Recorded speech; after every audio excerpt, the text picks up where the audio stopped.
Hello and welcome, this is Cheryl. Thank you so much for joining me today. In this video, I'm sharing some everyday city die cut cards. I'm using the new companion dies to go with the city holiday die set that was released last fall.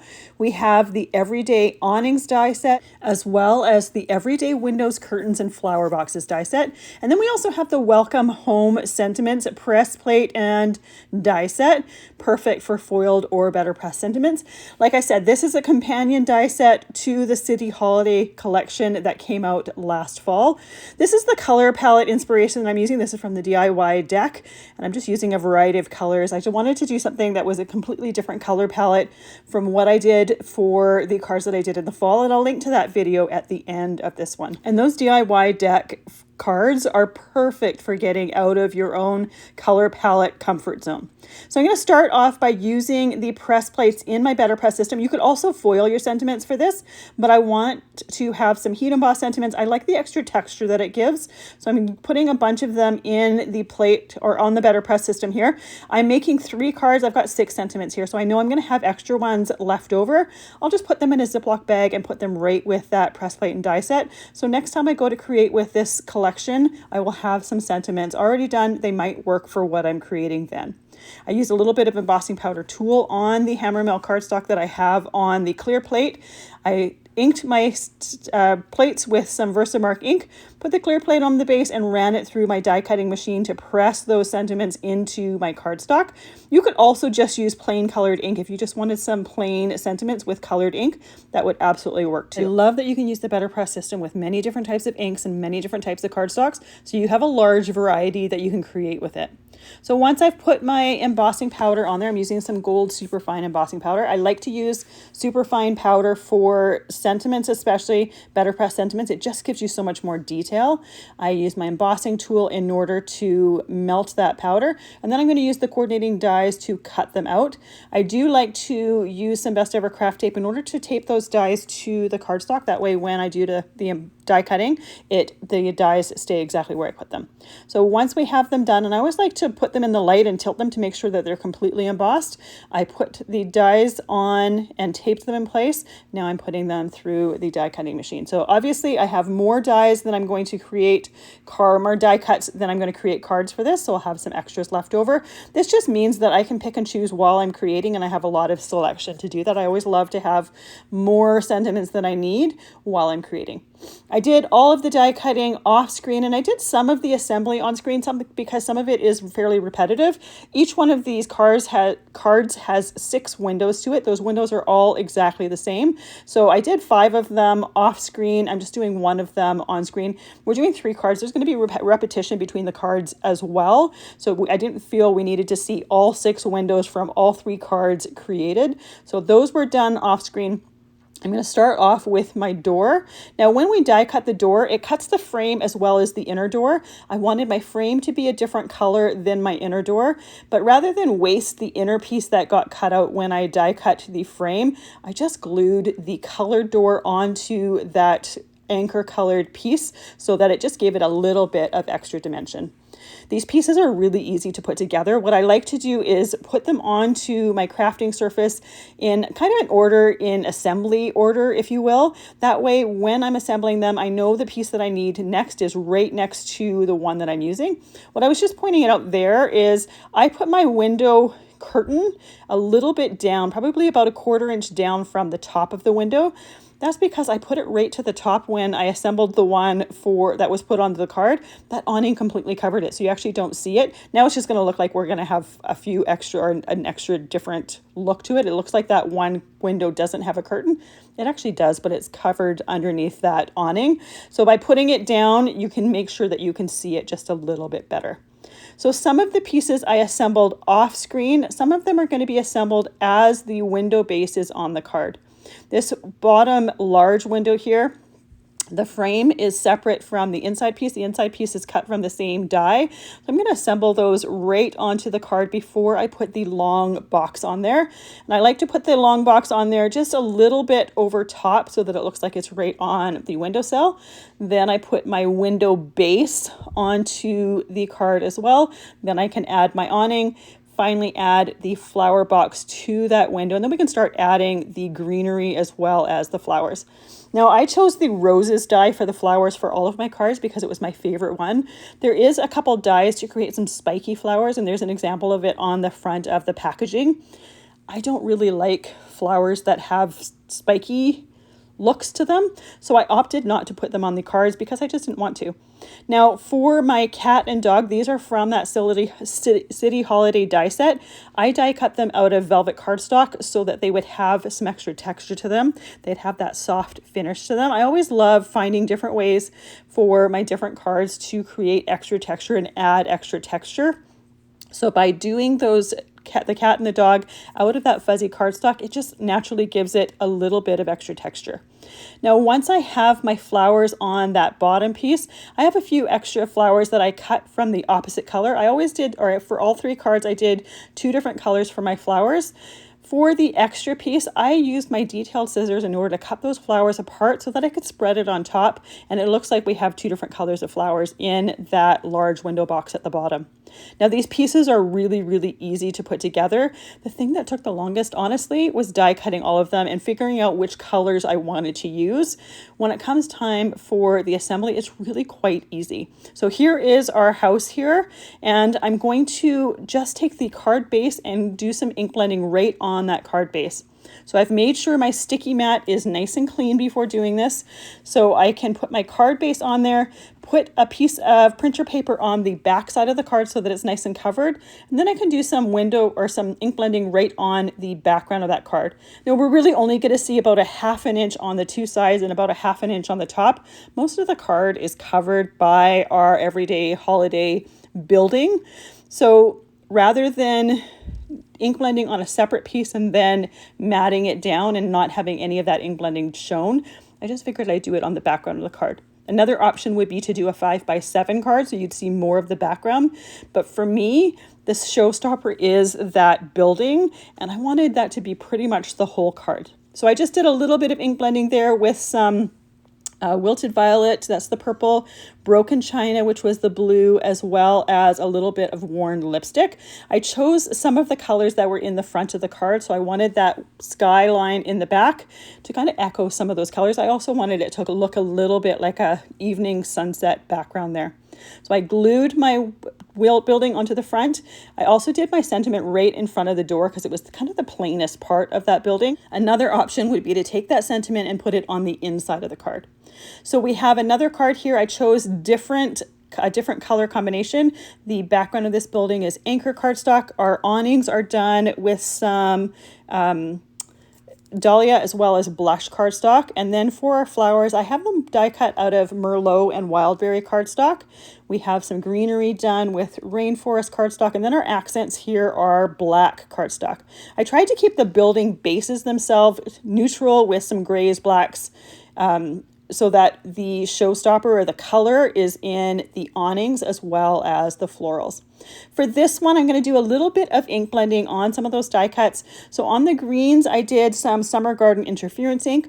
On the flowers, I did Fruit Salad Interference ink. So we're going to get a little bit of the color as well as the pretty shimmer, just to add another different color or finish to the cardstock. Sometimes when you use only cardstock, there's just one finish to it.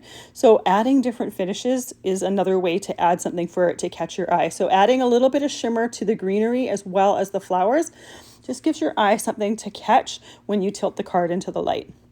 Once I have my awnings assembled together, I'm using a little bit of worn lipstick distress ink just along the bottom, just to add a little bit of visual dimension here. That first card I did no ink blending on the die cuts themselves. So for the last 2, I wanted to do a little bit of ink blending just to show you the difference between the two. It's not something that's totally necessary because there are a lot of die cuts here. There's a lot of detail anyways, but sometimes it's nice to add just a touch, just to give it something different, and it really only takes a couple minutes to do. So just like my last card, I put all of my die cuts out, organized them so that those die cuts were close to where they were going to layer on top of the other die cuts. Here I have my building in the center, and I have my die cuts close to where I plan on putting them on my building. so that it just has a visual, or is visually organized for me. I don't have to go and look through a pile of die cuts to know where the next one that I'm looking for is. For this one here, I changed the flower box where the cat was. In the everyday window curtains and flower boxes, there is one die that's almost like spiky grass. I kind of thought it was like catnip, so that's what I chose to put in the window box where the cat was sitting. For my larger window here, and just like the last one, I did my cat and dog with the velvet cardstock so that it's extra, or has that extra little bit of a different finish as well. Another option for a different finish, and I didn't think about this until my cards were completely done, would be to take the window pieces and die cut them out of acetate. Now, some acetates don't die cut well. You can use the clear Duralar from Ranger. That die cuts beautifully, but because these are rectangles, you could always just die cut rectangles for the windows that are rectangled. Now, these ones here, I did curved windows. These are the windows from that City Holiday die set. So you can use either window choice for it. It's nice to have the options. Another option would be to change your windows. So one floor has the rectangle windows, one floor has the windows with the curved top to it, and then you could change your awning shape depending on the windows that you use. So that's another way to change it up a little bit as well. Just like my first card, I'm going to do a little bit of ink blending around the outside of it. So I'm using some Modelon Distress ink on the bottom here. I chose this color because it matches the greenery that we have in our window boxes. And then I'm using some tumbled glass on some of the areas of the sky. I'm not going to do it kind of a sunset like I did for the last card. I'm just going to do a little bit of splotches of color, if you will.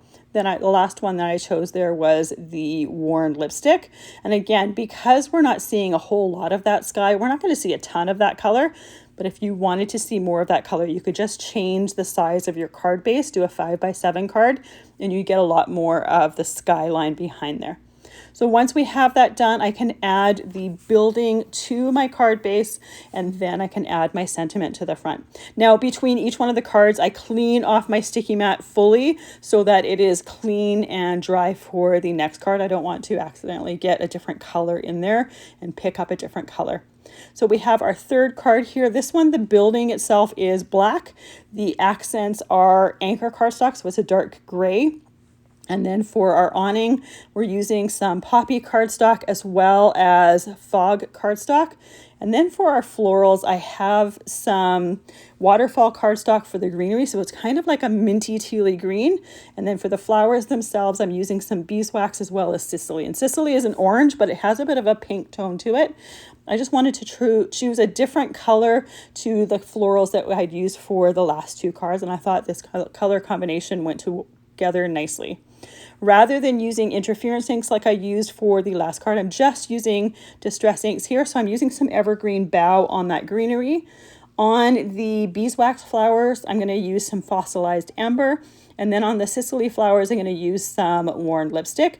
Now I'm just picking up the die cut and just using the blending brush and inking it in my hands because these die cuts are so tiny. You could pull out the sticky mat and do them that way if you wanted, but because they're so tiny, this was just the easiest way to do it, and that just meant that I didn't have to clean off my mat in between this and my card base. So in the first two cards, I did a single colored flower for those window boxes on the upper levels. For this one, I'm going to do multiple colors for them. So I'm going to do one color on the base, and then I'm going to take my detail scissors and cut those other pieces apart and do the upper layers with a different color so that we have two colors of flowers in those window boxes, just for something a little bit different.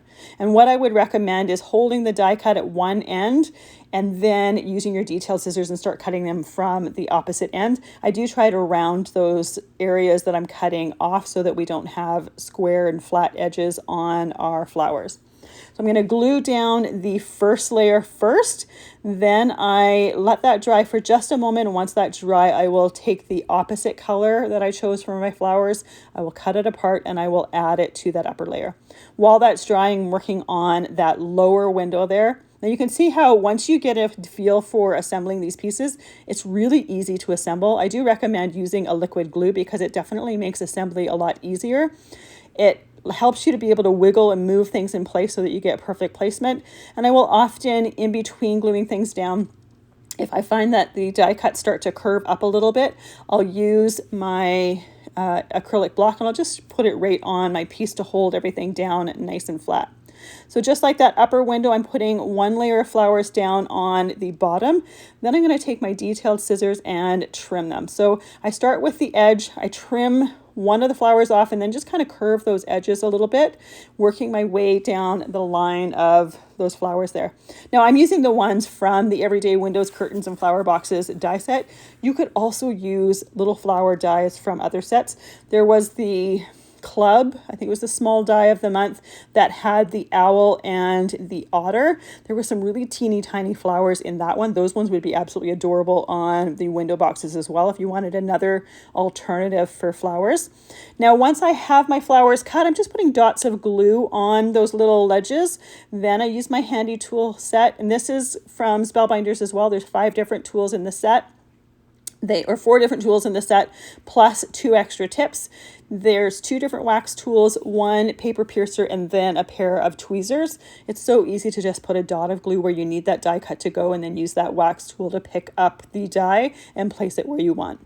The last step there was putting the dog in front of that bottom window. Now I'm going to take my background for my card, do a little bit of ink blending. So I'm going to start with that evergreen bough on the bottom. This is going to coordinate with the greenery that is in those window boxes. Then I'm going to put a little bit of the tumbled glass all the way around the outside edges. Now, when you look at the sky, it's not a completely even blue all the way around. So I regularly, when I do skies, will do some areas lighter, some areas darker. I think it looks a little bit more realistic. It looks a lot more interesting as well. So some areas are darker, some areas are lighter, and that's completely intentional.